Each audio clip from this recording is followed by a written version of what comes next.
Perkenalkan, saya Dhuha Hadiyansyah. Saya adalah salah satu pengajar di Prodi Bahasa dan Kebudayaan Inggris Universitas Al-Azhar Indonesia. Salah satu mata kuliah yang saya ampu adalah membaca dengan daya pikir kritis. Diperuntukkan untuk mahasiswa di semester 4 dengan 4 SKS. CPL dari mata kuliah ini adalah yang CPL 1 mampu menerapkan pemikiran logis, kritis, dan sistematis dalam konteks pengembangan serta implementasi ilmu. Kemudian yang kedua, menguasai bahasa Inggris seperti berbicara, menulis, dan mendengar, sekaligus membaca, karena meskipun mata kuliahnya membaca, tetapi dalam proses itu nanti melibatkan diskusi. Dan CPL yang selanjutnya itu adalah terampil menggunakan bahasa Inggris baik lisan maupun tulisan. Nah, dalam mata kuliah yang akan berlangsung selama 16 kali pertemuan ini, 2 kali adalah untuk asesmen atau ujian UTS dan UAS, dan selama 14 kali adalah perkuliahan di kelas. Nah, di antara topik yang akan menjadi bahan diskusi itu antara lain konsep dasar membaca kritis serta signifikansinya. Nah, kemudian bagaimana mahasiswa menemukan thesis statement, lalu logika dan fallacy dalam argumen penulis, kemudian bagaimana memparafrase, lalu strategi untuk memahami teks-teks yang kompleks, dan lalu bagaimana mengorganisasi gagasan dan kesimpulan, mengevaluasi sumber, dan bagaimana berargumen tentang pro dan kontra terhadap teks, dan pada sesi terakhir bagaimana membuat respons esai dari sebuah bacaan. Nah, dalam kelas ini, kalau di kampus kami itu ada kelas online. Jadi dalam satu semester itu ada beberapa kali kelas online sebanyak 4 kali, dan sisanya pertemuan tatap muka. Pada kesempatan kelas online, mahasiswa biasanya penilaian dari kelas ini meliputi jawaban dari soal lisan, diskusi kelompok, dan kelengkapan serta ketepatan penggunaan konsep membaca kritis. Dan saat kelas luring, di kelas bentuk pembelajarannya adalah ceramah interaktif serta diskusi kelompok. Nah, dalam penilaian juga ada partisipasi, kemudian kuis serta penugasan selain UTS dan UAS. Nah, berikut ini saya akan tampilkan situasi di kelas secara langsung yang memuat materi di pertemuan pertama, memperkenalkan konsep membaca kritis dan urgensinya. Bismillahirrahmanirrahim. Assalamualaikum warahmatullahi wabarakatuh. Waalaikumsalam warahmatullahi wabarakatuh. Guys, in this very beginning of the sessions of what's called critical reading. So during this semester, we are going to discuss and practice and also learn what is critical reading. So in this first sessions, we are going to discuss about what is critical reading. So being critical means that we read not only for understanding, but more than that, we are being critical.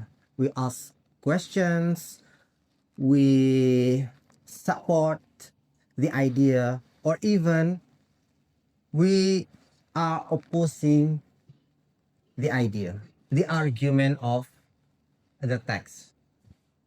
Yeah. So here is critical reading element or indicators. Yeah. So being critical readers mean we are become more active during reading. So against being active means we are analyzing, interpreting, and evaluating. So take your time to read for a while, and then you can ask questions or give a response on the points that I give you. 1 minute. The questions is which part that you think more challenging to you? To ask questions, to interpret, to analyze, or to evaluate? Please share your thought. Howra, will you please? I think to analyze and interpret. To analyze and to interpret. What do you know about analyzing? What is to analyze? To analyze means that you run through text and then identifying main themes and then what you can find about that text that's interesting and then important. And but to interpret means you can I think conclude all of the text and what you I think what you think about the text itself. So it can be different from other people. Oh, okay. Thank you for your response, Haura. And what about ask questions during reading? Do you think it is challenging for you, Sarah? Yeah.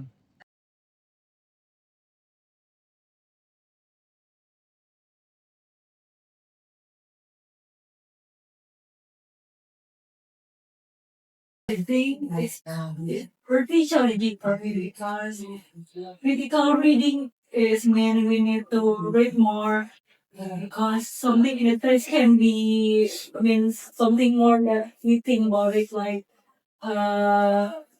for interpreting is kind of pretty challenging because sometimes what we think is not about what is meant for the text. And for the critical thinking, it That's also all makes from you. us to understand what Thank you, Sarah. more about the Anyway, text and what should we do with the text. this is the average number of kids asking questions per day. So every day on average, kids ask 27 questions. But after they grow, most people less asking.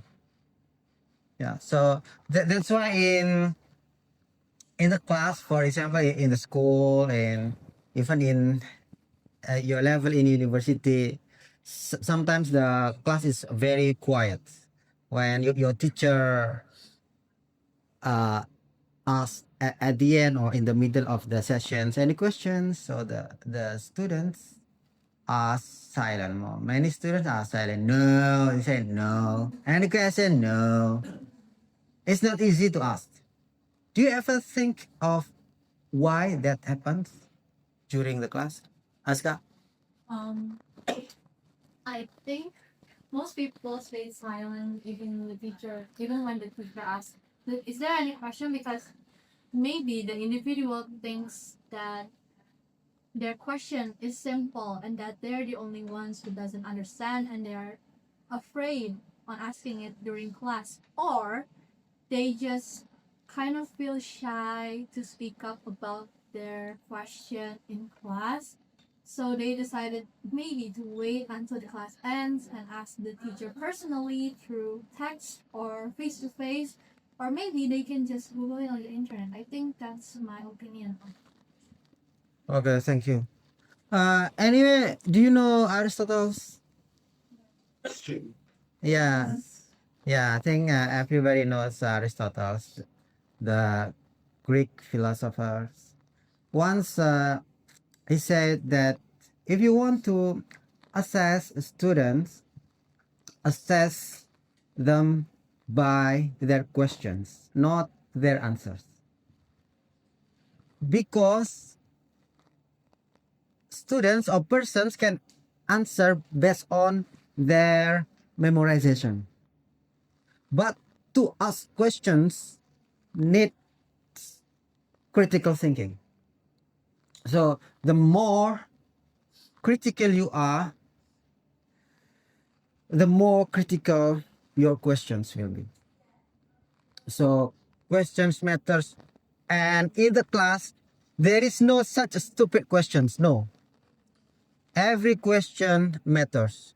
So never underestimate questions, or even you bully someone with silly questions. No. Because whoever laugh at someone questions, Pancha, read it. Are you often to laugh at your friends when they ask stupid questions?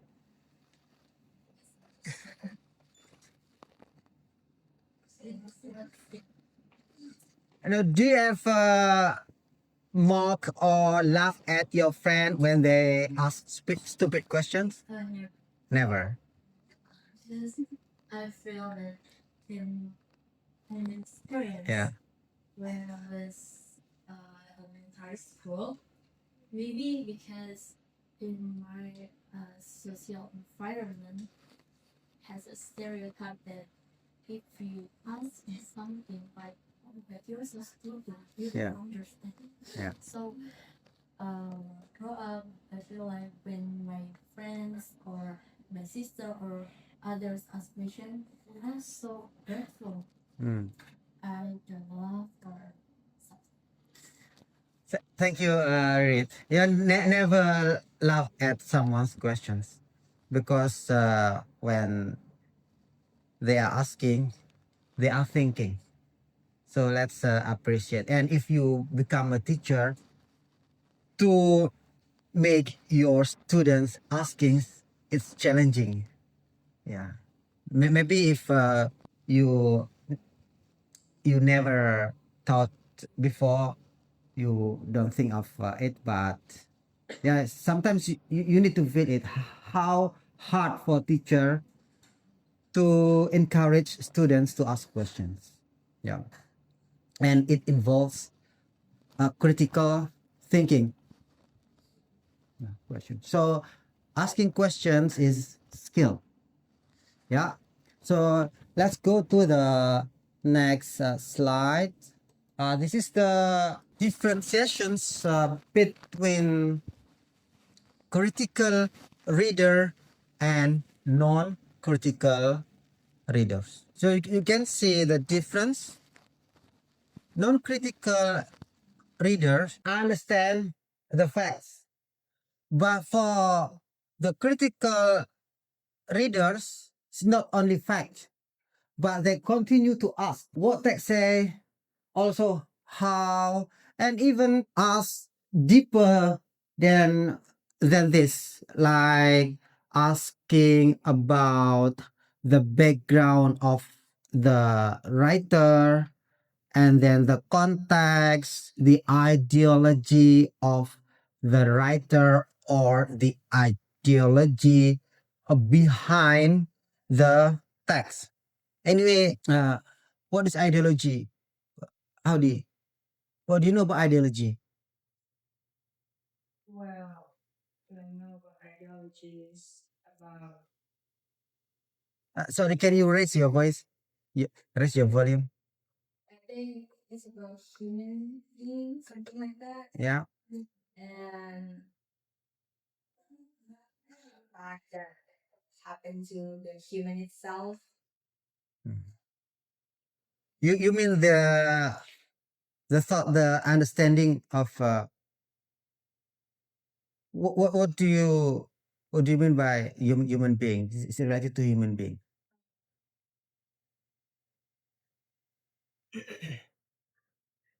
Yes. That's what he told me. Yeah. What ideology that you know, like the example of ideology that people believe? Can you give us the example? Probably Like what? Yeah, I mean the example of ideology, like what? Patriarchy, feminism. Yes, that's the example of ideology. Nationalism. Yeah, usually any term that end with suffix ism is ideology. So it is something that people believe as a truth. That is ideology. So patriarchy is ideology, feminism is ideology, nationalism is ideology. So that one of the questions that a critical reader probably asks when they read a text. What ideology behind? So without critical thinking, that questions will never rise. Yeah. So they focus on the fact. Gaining fact is never enough for critical reader. Yes. Any response questions? Sama? Yeah. I have a question. On the first line, you said exchange your views. Does it mean that you have to step out of the box of your own beliefs or views? But then how do we do it? I mean, we live with our own view and our own belief, but then while we are critical reading, we have to step out of the box of our own belief to see the whole perspective. Do you have any tips on how can we do that? Okay. Every person's has their own thought and belief. And when you live with your own thought, it probably corrects and probably wrong, and there is in between an alternative. Not 100% correct, not 100% wrong for your own perspective. The same goes with, for example, Aska, Yusuf. Yusuf has his own belief. Yusuf thinks that his belief is correct. And again, Vidya and the rest. So how uh to think of, so which one is more correct? My belief, Yusuf belief, Vidya belief, Pancha belief, or Mutia belief, or Sarah belief? You ever think of that? Yes. Yeah, sometimes. Yes, of course. Sometimes the question is not always right.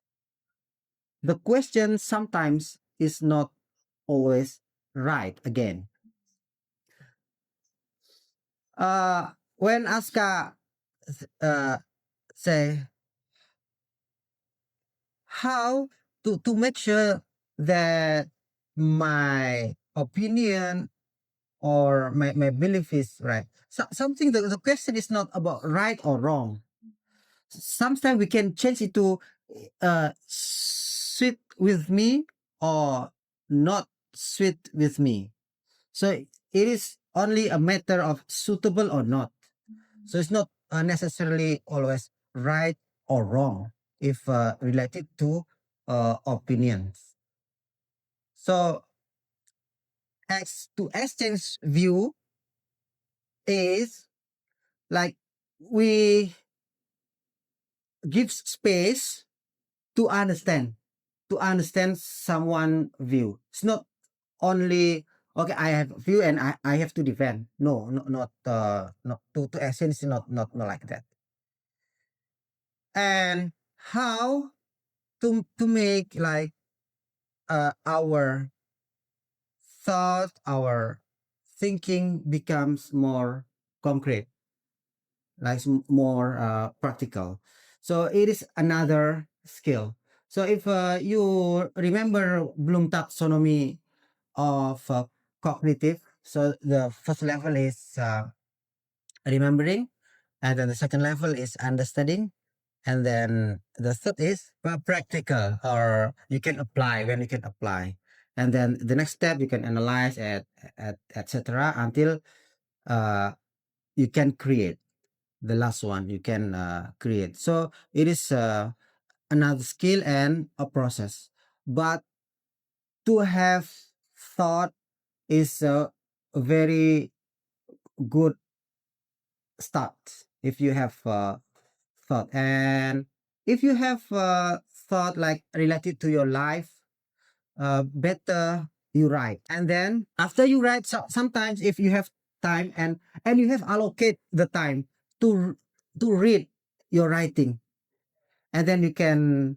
read critically while asking questions how to make this thought more practical, or to make these thoughts come into reality.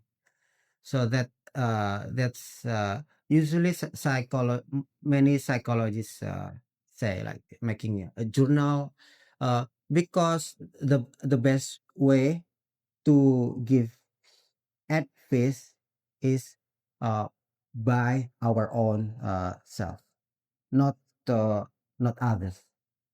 Because when we write and then okay, this is for our uh, advisor. So your advisor is your own thoughts. That's more powerful compared to, for example, you have a personal spiritual guru, spiritual teacher. Oh, he's my spiritual teacher. No, I think it's a better. Your guru is your own thought. Yeah. And this is also kind of having critical thinking. Yeah. Yeah, this is more philosophical works. Maybe Vidya say, but I'm not a philosopher. No, it's just not two things doesn't mean that you become a philosopher, for example, in very formal way. Not like that, but you don't need to be a philosopher most of the time to have a critical thinking, but yes, that to have critical thinking uh, needs logic, and philosophers work with logic. Yeah, because uh, science usually based on facts, and philosophy based on logic. The truth is based on logic. So if illogical, they cannot accept. Yeah, I think that's my opinion, Azka. Thank you so much, Mr. Dhuha. Now let's go to the next slide. Yeah, this is the example. Okay. This is the example. So this is one sentence, but you can see from this sentence, you can create some questions. So the general admitted owning the gun that killed his wife. The general admitted owning the gun that killed his wife. So there are some inferences. There is a general. He owns a gun. He is married because he, his wife, so means he is married. Or this is typing. It should be died. Yeah. So died because killed. So this is called entailment. Entailment. So if someone's being killed, entails the meaning that he or she dead because being killed. Okay, dead. His wife is dead, and the gun caused her death. Yeah, because the gun killed, and the general army owning the gun. So this is some inferences, but so this is not finished yet. But from the sentence, we cannot say that the general admission is true. We don't know whether the general killed his wife because he say only owning the gun, but it doesn't mean that the general used the gun to kill his wife. And we don't know also she died of a gun shot wound. She is not dead but died because for examples, someone can be shot by the gun, but the wound trigger heart attack. So the cause of the death is heart attack, not the wound caused by the gun. Okay, and who can determine this cause? Who can determine that someone killed by the gun or not? Who? Autopsy doctor. Yes, doctor. Yeah, and we also don't know if it was murder, might have been suicide or accident. Without any critical thought or critical thinking, there are no inferences like this. So maybe the ordinary reader, when they have this kind of sentence, they infer that the general killed the wife. Any response questions? Before we going to the next session, we are going to practice with a paragraph, one paragraph, and I want to know how to differ being critical during reading or just reading to get information, which is not critical. So let's go to the next session with a little bit of practice on how you differ being critical during reading and not. Demikian dokumentasi pembelajaran mata kuliah membaca dengan daya pikir kritis pada Prodi Bahasa dan Kebudayaan Inggris Universitas Al-Azhar Indonesia. Dokumentasi ini dibuat sebagai salah satu bagian pada pernyataan diri dosen dalam unjuk kerja Tridharma Perguruan Tinggi PDD-UKTPT untuk sertifikasi dosen gelombang 1 tahun 2026. Demikian, semoga bermanfaat. Wassalamualaikum warahmatullahi wabarakatuh.